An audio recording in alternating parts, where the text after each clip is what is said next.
Assalamualaikum warahmatullahi wabarakatuh. Halo teman-teman, perkenalkan nama saya Fardilatan dengan NPM 022722111219. Yang terhormat Dr. Suito SEMSIAK CSRS CSRA selaku dosen pengampu mata kuliah teori akuntansi.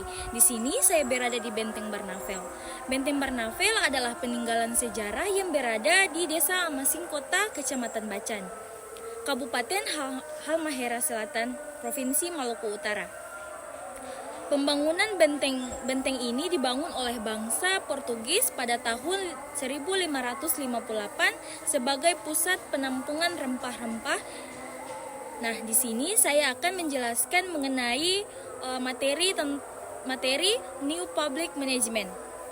New Public Management adalah pendekatan dalam manajemen publik yang berkembang sejak akhir abad ke-20 yang berfokus pada penerapan prinsip-prinsip manajemen sektor swasta ke dalam sektor publik. Tujuan utamanya adalah meningkatkan efisiensi, efektivitas, dan kualitas layanan publik melalui penerapan teknik-teknik manajerial yang lebih responsif terhadap kebutuhan masyarakat.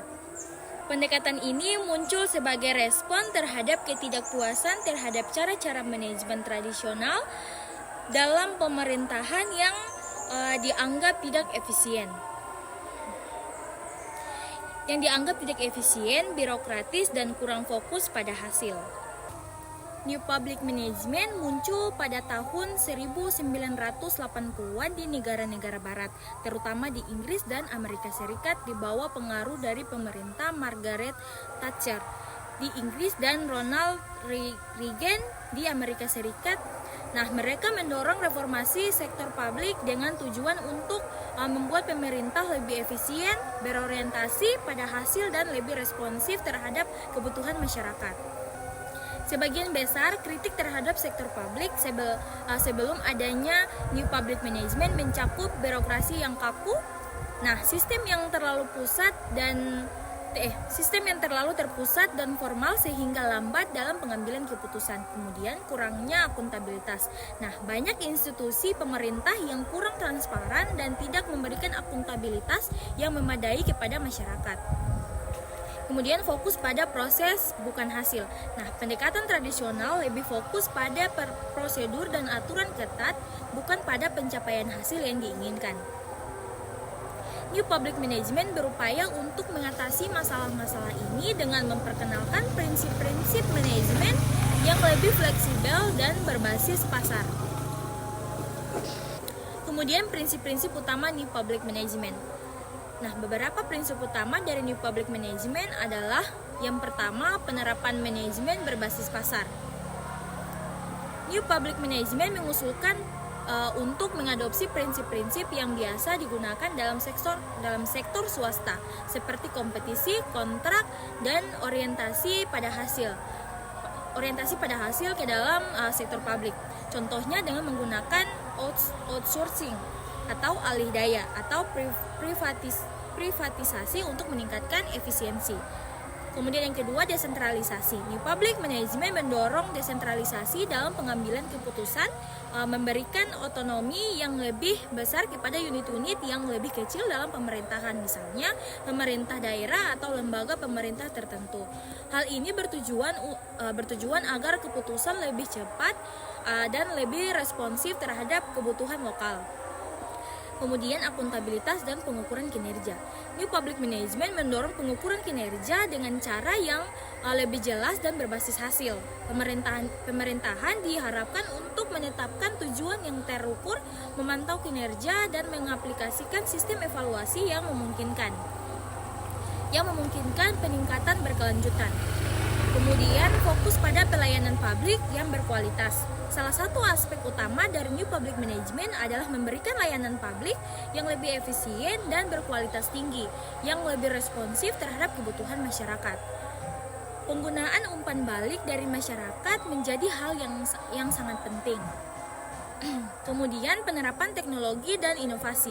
New Public Management mengakui pentingnya teknologi dalam meningkatkan efisiensi administrasi pemerintahan.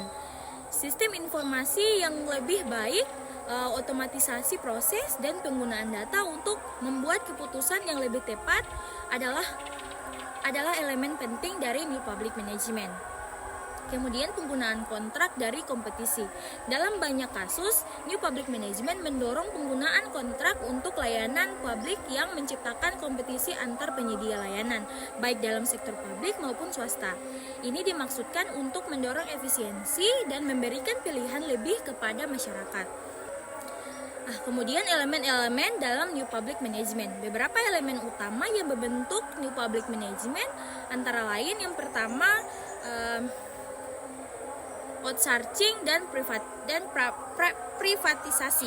Salah satu cara untuk mengurangi beban birokrasi adalah dengan mengalihkan beberapa layanan publik ke pihak swasta melalui outsourcing atau privatisasi.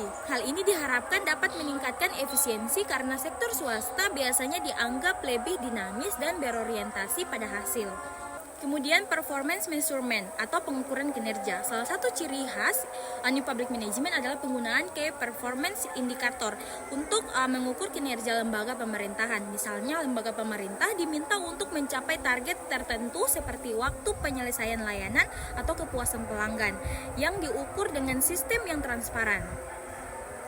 Kemudian pengelolaan sumber daya manusia yang lebih fleksibel. New Public Management mendorong pengelolaan sumber daya manusia yang lebih mirip dengan sektor swasta yang melibatkan sistem kompensasi berbasis kinerja, pemberdayaan karyawan, dan peningkatan keterampilan. Ini juga mencakup penggunaan tenaga kerja kontrak atau part-time untuk mengurangi biaya tetap. Kemudian peningkatan efisiensi melalui teknologi informasi. Pemerintah didorong untuk memanfaatkan teknologi informasi untuk mempercepat proses administrasi, mengurangi biaya operasional dan meningkatkan transparansi serta akuntabilitas. Kemudian desentralisasi manajerial. Salah satu aspek penting dari New Public Management adalah desentralisasi pengambilan keputusan ke level yang lebih rendah, memberi otonomi kepada instansi pemerintah atau unit-unit tertentu untuk membuat keputusan yang lebih cepat dan tepat sesuai kebutuhan lokal. Kemudian fokus pada hasil dan pelanggan.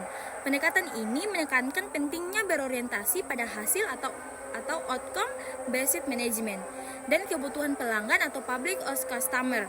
Artinya pemerintah harus lebih fokus pada kepuasan masyarakat serta hasil yang dapat diukur daripada hanya mengikuti prosedur atau proses administrasi. Kemudian implementasi dan dampak dari New Public Management. Implementasi New Public Management bervariasi antara negara dan bahkan antara lembaga pemerintah dalam suatu negara. Namun secara umum berikut adalah beberapa dampak dari penerapan New Public Management. Yang pertama, peningkatan efisiensi. Banyak negara yang melaporkan bahwa penerapan New Public Management meningkatkan efisiensi dalam penggunaan sumber daya publik dan mempercepat waktu pelayanan kepada masyarakat. Yang kedua, kompetisi dalam penyediaan layanan publik. Dengan adanya outsourcing atau privatisasi, pemerintah dapat mendorong persaingan antara penyedia layanan yang diharapkan dapat menghasilkan layanan yang lebih berkualitas dan lebih murah. Kemudian yang ketiga, meningkatkan akuntabilitas. Dengan pengukuran kinerja yang jelas dan adanya pengawasan, New Public Management dapat meningkatkan akuntabilitas lembaga pemerintah dalam menjauhi janji-janji dan komitmen kepada masyarakat. Kemudian yang ketiga, ketimpangan sosial. Di sisi lain, penerapan New Public Management juga mendapat kritik karena bisa menyebabkan ketimpangan sosial. Pengalihan layanan publik ke sektor swasta kadang mengarah pada marketing atau penyedia layanan berdasarkan kemampuan finansial masyarakat yang berpotensi mengabaikan kelompok miskin yang mungkin tidak dapat mengakses layanan yang lebih baik. Kemudian yang kelima, kritik terhadap New Public Management. Meskipun New Public Management memiliki sejumlah kelebihan, konsep ini juga mendapat kritik. Antara lain yang pertama ada kelebihan fokus pada eksistensi ekonomi. Kritik utama terhadap New Public Management adalah bahwa pendekatan ini terkadang mengabaikan nilai-nilai publik seperti keadilan sosial, hak asasi manusia, dan kesetaraan. Penerapan prinsip pasar dalam layanan publik bisa menyebabkan diskriminasi terhadap kelompok miskin atau rentan. Kemudian penyalahgunaan praktik privatisasi. Beberapa negara menghadap masalah dengan privatisasi yang tidak berhasil, di mana perusahaan swasta yang mendapatkan kontrak publik mungkin tidak memberikan layanan yang berkualitas sesuai dengan yang diharapkan oleh masyarakat. Kemudian penyederhanaan masalah kompleks. Pengukuran kinerja dalam sektor publik seringkali lebih kompleks daripada di sektor swasta karena hasil dari kebijakan publik tidak selalu dapat diukur dengan indikator yang sederhana. Hal ini sering menyebabkan tekanan pada pemerintah yang untuk merumuskan indikator yang tidak mencerminkan kualitas atau dampak nyata dari layanan publik.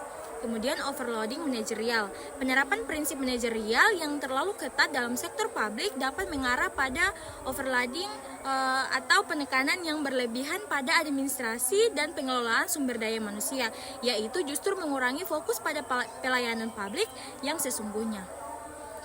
Kemudian New Public Management adalah pendekatan dalam administrasi publik yang muncul pada akhir abad ke-20 dengan tujuan meningkatkan efisiensi, efektivitas, dan responsivitas layanan publik.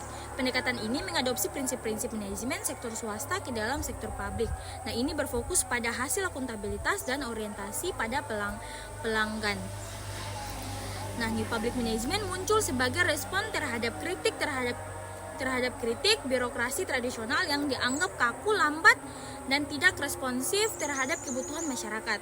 Reformasi ini bertujuan untuk membuat sektor publik lebih efisien dan efektif dengan mengadopsi praktik-praktik manajerial dari sektor swasta. New Public Management atau manajemen publik baru adalah sebuah paradigma yang mengubah cara pengelolaan sektor publik dengan mengadopsi prinsip-prinsip dari sektor swasta. Nah, paradigma ini muncul sebagai responsif terhadap kritik terhadap model birokrasi tradisional yang dianggap lamban, tidak efisien, dan terlalu fokus pada aturan daripada hasil. Dengan memperkenalkan pendekatan yang lebih fleksibel, New Public Management bertujuan untuk meningkatkan efisiensi, efektivitas, dan akuntabilitas layanan publik. Paradigma ini pertama kali muncul pada tahun 1980-an di negara-negara barat seperti Inggris dan Selandia Baru yang saat ini sedang menghadapi tantangan ekonomi dan kebutuhan untuk merampingkan pengeluaran pemerintah.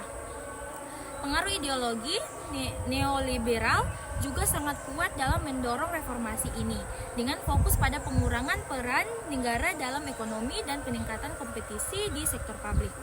Salah satu inti dari New Public Management adalah fokus pada hasil daripada proses. Dalam model birokrasi tradisional, keberhasilan diukur berdasarkan sejauh mana aturan diikuti. Namun, New Public Management mengubah fokus pada dengan menekankan pada pencapaian hasil konkret yang memberikan dampak nyata bagi masyarakat. Hal ini mencakup pengukuran kinerja yang jelas dan terukur sehingga organisasi publik dapat lebih bertanggung jawab atas pencapaian mereka. Dalam New Public Management, warga negara dipandang sebagai pelanggan yang harus dilayani dengan baik. Nah, pandangan ini membawa perubahan besar dalam cara lembaga publik berinteraksi dengan masyarakat. Layanan publik dirancang untuk lebih responsif terhadap kebutuhan masyarakat, memberikan pilihan yang lebih banyak, dan meningkatkan kualitas layanan. Hal ini seringkali dilakukan dengan memperkenalkan survei kepuasan pelanggan dan mekanisme umpan balik. Kemudian privatisasi adalah salah satu elemen penting dari New Public Management. Fungsi yang sebelumnya dilakukan oleh pemerintah seperti pengelolaan infrastruktur atau layanan transportasi seringkali dialihkan kepada sektor swasta. Privatisasi ini diyakini dapat meningkatkan efisiensi karena sektor swasta dianggap lebih kompetitif dan inovatif dalam pengelolaan sumber daya. Kemudian desentralisasi, pengambilan keputusan juga menjadi ciri khas New Public Management. Model ini mendorong pengalihan wewenang dari pemerintah pusat ke tingkat yang lebih rendah, seperti pemerintah daerah atau unit kerja individu. Nah, desentralisasi ini memberikan fleksibilitas kepada unit-unit kerja untuk menyesuaikan strategi mereka sesuai dengan kebutuhan lokal sehingga dapat meningkatkan efektivitas pelayanan publik. Kompetisi adalah prinsip lain yang ditekankan dalam New Public Management. Kompetisi tidak hanya terjadi antara sektor publik dan swasta, tetapi juga antara organisasi-organisasi dalam sektor publik itu sendiri. Dengan menciptakan lingkungan yang kompetitif, New Public Management bertujuan untuk mendorong peningkatan kinerja dan inovasi dalam penyediaan layanan publik. Penggunaan teknologi informasi dan inovasi juga menjadi bagian penting dari pendekatan ini. Nah, sistem teknologi modern diterapkan untuk meningkatkan transparansi, mempercepat proses administrasi, dan juga menyediakan akses yang lebih mudah kepada masyarakat. Nah, contohnya adalah penggunaan e-government yang memungkinkan masyarakat untuk mengakses layanan pemerintah secara daring. Namun penerapan New Public Management tidak lepas dari kritik. Beberapa pihak menganggap pendekatan ini terlalu berorientasi pada keuntungan sehingga mengabaikan nilai-nilai sosial yang seharusnya menjadi inti dari pelayanan publik. Selain itu, fokus pada efisiensi seringkali menyebabkan pengurangan staf dan layanan yang dapat berdampak negatif pada kelompok masyarakat yang paling rentan. Kemudian kritik lain terhadap New Public Management adalah bahwa orientasi pada hasil yang kompetitif dapat menciptakan tekanan yang tidak sehat di antara organisasi publik. Hal ini dapat mengarah pada perilaku manipulatif seperti melaporkan data kinerja yang tidak akurat untuk menunjukkan hasil yang lebih baik dari kenyataan. Meskipun begitu, banyak pihak yang mengakui manfaat dari pendekatan ini, terutama dalam meningkatkan akuntabilitas pemerintah. Dengan adanya indikator kinerja yang jelas, masyarakat dapat memantau dan mengevaluasi efektivitas program-program pemerintah, sehingga mendorong transparansi. Implementasi New Public Management juga tidak selalu mudah, terutama di negara-negara berkembang yang memiliki tantangan terhadap korupsi, kapasitas institusi yang rendah, dan kurangnya sumber daya. Dalam konteks ini, New Public Management seringkali memerlukan penyesuaian agar sesuai dengan kondisi lokal. Kemudian di Indonesia, beberapa elemen New Public Management telah diadopsi dalam reformasi birokrasi seperti pelaksanaan layanan terpadu satu pintu atau PTSP, sistem pengadaan barang dan jasa berbasis elektronik, serta program e-government. Nah, upaya ini bertujuan untuk meningkatkan efisiensi, transparansi, dan kualitas layanan publik. Namun, keberhasilan penerapan New Public Management sangat bergantung pada komitmen politik, budaya organisasi, dan dukungan dari berbagai pemangku kepentingan. Tanpa faktor-faktor ini, penerapan New Public Management dapat menghadapi banyak hambatan dan bahkan gagal mencapai tujuannya. New Public Management juga mendorong perubahan budaya dalam sektor publik. Pegawai pemerintah tidak lagi dianggap sebagai administrator semata, tetapi sebagai manajer yang bertanggung jawab untuk mencapai hasil tertentu. Hal ini memerlukan pelatihan dan pengembangan kapasitas yang berkelanjutan bagi para pegawai. Sebagai paradigma yang terus berkembang, New Public Management tidak hanya relevan di negara-negara maju, tetapi juga mulai diadopsi di negara-negara yang berkembang. Namun, konteks lokal harus selalu diperhatikan untuk memastikan bahwa prinsip-prinsip New Public Management dapat diterapkan dengan efektif. Nah, secara keseluruhan, New Public Management membawa perubahan signifikan dalam cara sektor publik beroperasi dengan menekankan pada efisiensi, inovasi, dan akuntabilitas. New Public Management menawarkan pendekatan yang lebih modern untuk menghadapi tantangan-tantangan dalam pelayanan publik. Namun, keberlanjutan pendekatan ini membutuhkan evaluasi yang terus-menerus. Pemerintah perlu memastikan bahwa prinsip-prinsip New Public Management diterapkan secara seimbang sehingga tidak mengorbankan nilai-nilai sosial dan keadilan yang menjadi inti dari pelayanan publik. Kemudian di masa depan, pengembangan lebih lanjut dari New Public Management dapat mencakup integrasi dengan pendekatan lain seperti tata kelola yang baik atau good governance dan partisipasi masyarakat. Dengan demikian, pelayanan publik tidak hanya menjadi lebih efisien, tetapi juga lebih inklusif dan berorientasi pada kepentingan bersama. Dengan segala manfaat dan tantangannya, New Public Management tetap menjadi salah satu pendekatan yang paling berpengaruh dalam reformasi sektor publik di berbagai belahan dunia. Pendekatan ini menunjukkan bahwa perubahan dalam manajemen sektor publik adalah sesuatu yang mungkin dan diperlukan untuk memenuhi tujuan tuntutan zaman. Baik, itu saja penjelasan singkat dari saya. Lebih dan kurangnya saya mohon maaf. Wabillahi taufiq walhidayah. Wassalamualaikum warahmatullahi wabarakatuh. Terima kasih sudah menonton dan sampai jumpa. Stop it,